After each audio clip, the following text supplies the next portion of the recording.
అన్న నమస్తే. నమస్తే అన్న. ఏం పేరు అన్న? అన్వర్ నా పేరు. అన్వర్. ఇది ఆటోనేనా? ఆటోనే ఉన్నా. ఎప్పటి నుండి? మేబీ లాక్డౌన్ నుంచి. లాక్డౌన్ ఉందా? ఎట్లుంది దందా, ఎట్లుంది? ఇప్పుడు దందా ఎట్లా ఉంది అంటే ఇప్పుడు నేను ఏం చెప్పాలి, అందరికీ తెలిసే ఉంటుంది అన్న. ఆటో వాళ్ళది పరిస్థితి ఎట్లా అయిపోయింది చెప్పేది అవసరమే లేదు. ఫ్రీ బస్సు ఉంది, ఆన్లైన్ 2 వీలర్స్ ఉన్నాయి, దానిపైన మళ్ళా ఉబేర్ ఓలా ఉంది, అంతా వెళ్ళిపోయింది. ట్రాన్స్పోర్ట్ ఏం లేదు. ఎంత వస్తుంది అంటే నార్మల్ ఎంత వస్తుంది? ఈ ఖర్చులకైనా వెళ్తున్నాయా పని? ఏం వెళ్తున్నాయన్నా, ఇక్కడ ఒట్టి కూర్చోవాలి, ఎవరైనా తెలిసిన వాళ్ళు గిరాకుంటే పోవాలి, లేకపోతే కూర్చోవాలి అంతే. సిటీలో అయితే ఏం లేదు, ఓలా ఉబేర్ అదే మొత్తం పాడైపోయింది బిజినెస్ మొత్తం. ఇంతకుముందు ఎంత వస్తుండే రోజుకి? నేను ఇంతకుముందు కార్ నడిపిస్తుంది ఉబేర్లో. 2014 నుంచి ఉబేర్ హైదరాబాద్లో లాంచ్ ఎప్పుడైంది అప్పటి నుంచి నేను ఉబేర్లో క్యాబ్ నడిపిస్తున్నాను. మేబీ 10,000 ట్రిప్స్ ఉన్నాయి ఇప్పుడు కూడా ఆ క్యాబ్లో ఉన్నాయి. అయితే అప్పుడు తిరిగి పబ్లిసిటీ చేస్తుండే, మార్కెటింగ్ చేస్తుండే వీళ్ళు. ఇప్పుడు ఈ ఫీల్డ్ వచ్చేసి మొత్తం నాశనం చేసేసినారు. ఆటో వచ్చి మళ్ళీ పైన 2 వీలర్లు వచ్చి. సో మరి ఎట్లుంది మరి ఇక్కడ పరిస్థితి? మరి ఇప్పుడు జూబ్లీహిల్స్లో ఉప ఎన్నిక అనేది వస్తుంది కదా, సో ఎట్లా ఉంటుంది అనుకుంటున్నా ఈసారి ఈ ఉప ఎన్నిక? ఈసారి 50-50 ఛాన్స్ ఉంది. అదే కాంగ్రెస్కి బీఆర్ఎస్కి ఇద్దరికే ఉంది. ఎవరు ఉండదు. బీజేపీ ఏమన్నా ముందు గ్రౌండ్ లెవెల్లో పని చేయాలి. గ్రౌండ్ లెవెల్లో ముందు పని చేయాలి, తర్వాత వచ్చి క్యాంపెయిన్ చేయాలి ఓట్లకి. సో మరి బీఆర్ఎస్ కాంగ్రెస్లో మరి ఎవరికి ఎక్కువ ఛాన్సెస్ ఉన్నాయి ఇక్కడ? మరి ఛాన్స్ ఇప్పుడు నిన్నటి దాకేమో కాంగ్రెస్కి ఉండే, ఇప్పుడు కొంచెం తేడా అయిపోయింది, కొంచెం తేడా వచ్చేసింది. ఎందుకంటే మధ్యలో సల్మాన్ హెచ్వైసీ అని ఉండే కదా, ఇప్పుడు బీఆర్ఎస్కి సపోర్ట్ చేస్తున్నాడు. ఎందుకంటే వాడికి రిజెక్ట్ అయిపోయింది నామినేషన్. ఇప్పుడు కొన్ని రోజులు అయితే పనులు కూడా అయితలేవు. చూడు, ఇది ఎన్ని రోజుల నుంచి ఉంది, చాలా రోజులు ఉంది. చాలా ట్రాఫిక్ది మాట లేదు. ఇది అయితే ఎన్ని రోజులు ఎక్కడ కూడా ఉంది, అక్కడ కూడా ఉంది, పని అయితలేదు ఇక్కడ. ఇప్పుడు యూత్ మన నవీన్ అన్న వస్తున్నాడు ఏమో కావచ్చు, చెప్పలేము. ఎందుకంటే ఇప్పుడు 2.5 years 3 years ఉంది మళ్ళా ఎలక్షన్ కానీకి. ఇప్పుడు కావచ్చు పనులు. ఒకవేళ ఇక్కడ గోపీనాథ్ ఉండే కదా, మరి గోపీనాథ్ ఎట్లుండే పరిస్థితి? గోపీనాథ్ ఉండే కానీ చెప్పి చేసుకోవాలి పని.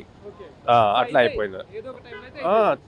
ఆఫీస్ కూడా పోయి జూబ్లీహిల్స్లో పోయి కలవాలంటే ఇక్కడ వాళ్ళకి ఎవరు పోనీకి అది కాదు.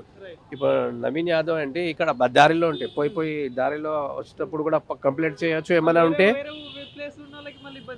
ఎందుకంటే ఇప్పుడు స్లమ్ ఏరియా ఎంత దాకా ఉంది, మొత్తం గుడ్డోల బస్ సైడ్ 3 దాకా ఉంది. అక్కడ నుంచి ఆటో అక్కడ దాకా ఉంది, చెక్ పోస్ట్ దాకా. అది మనం ఆలోచించుకోవాలి. మనం ఏమైనా ప్రాబ్లం ఉంటే అర్ధరాత్రి కూడా ఆటో దొరుకుతుంది, ఇక్కడ ఆఫీస్ దగ్గర దిగుతుంది. ఏమైనా ప్రాబ్లం ఉంటే చెప్పొచ్చు వచ్చి.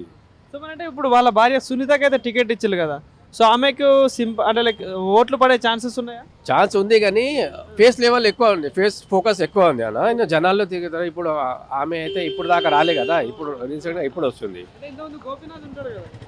గోపీనాథ్ ఉండే కరెక్టే, కానీ ఇప్పుడు మాట్లాడే వాళ్ళు ఇప్పుడు ఏదైనా బిజినెస్ చేయాలంటే వాడికి మాటలు రావాలి ముందు. అది మెయిన్ ఇంపార్టెంట్. అటు కేసీఆర్ ఇటు రేవంత్ రెడ్డి. సో ఎట్లా ఉండొచ్చు మరి జూబ్లీహిల్స్ ఉప ఎన్నిక? 50% ఉంది, కానీ ఇప్పుడు 60-40 అయిపోయింది. 60-40 అయిపోయింది. సో మరి ఇప్పుడు డెవలప్మెంట్ విషయంలో ఎట్లుంది మరి జూబ్లీహిల్స్? ఇప్పుడు నవీన్ అన్న వస్తే కొంచెం తెలుస్తుంది, ఎందుకంటే చేస్తాడని హోప్ ఉంది. ఎందుకంటే 3-4 times వచ్చినాడు, రాలే. ఈసారి నేషనల్ పార్టీతోనే ఉన్నాడు. అయితే ఛాన్స్ ఉంది, ఛాన్సెస్ ఇద్దరు మధ్యలో. బీజేపీకి వదిలేయండి, అది మర్చిపోండి బీజేపీకి. ఇందాక మీరు చెప్పినప్పుడు ఇందాక మీరు చెప్పినట్టు ఇప్పుడు సల్మాన్ అనే వ్యక్తి ఇప్పుడు బీఆర్ఎస్ లో జాయిన్ అయ్యింది.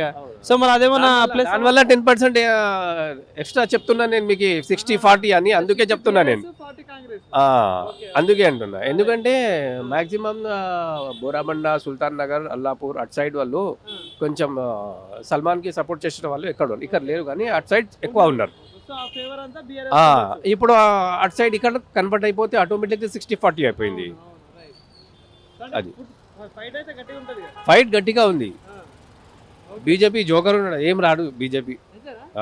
రాకూడదన్న. ఎందుకంటే ఇప్పుడు మనం కలిసిమెలిసి ఉండాలంటే ఎవరు మంచిగా మనకు చూసుకుంటారు, ఏ మతాలు లేకుండా అది లేకుండా చేసుకుంటా ఉంటే వాళ్ళకి మనం సపోర్ట్ చేసుకోవాలి. ఎందుకంటే నా పరిస్థితి ఎప్పుడు వస్తే తెలియదు, అటు మొదటి పరిస్థితి ఎప్పుడు ఎట్లా వస్తుంది తెలియదు.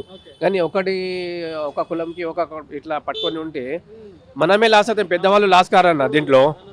నార్మల్ జనాలే లాస్ అవుతారు తప్ప వేరేది ఏం లేదు. Okay thank you. ఓకే.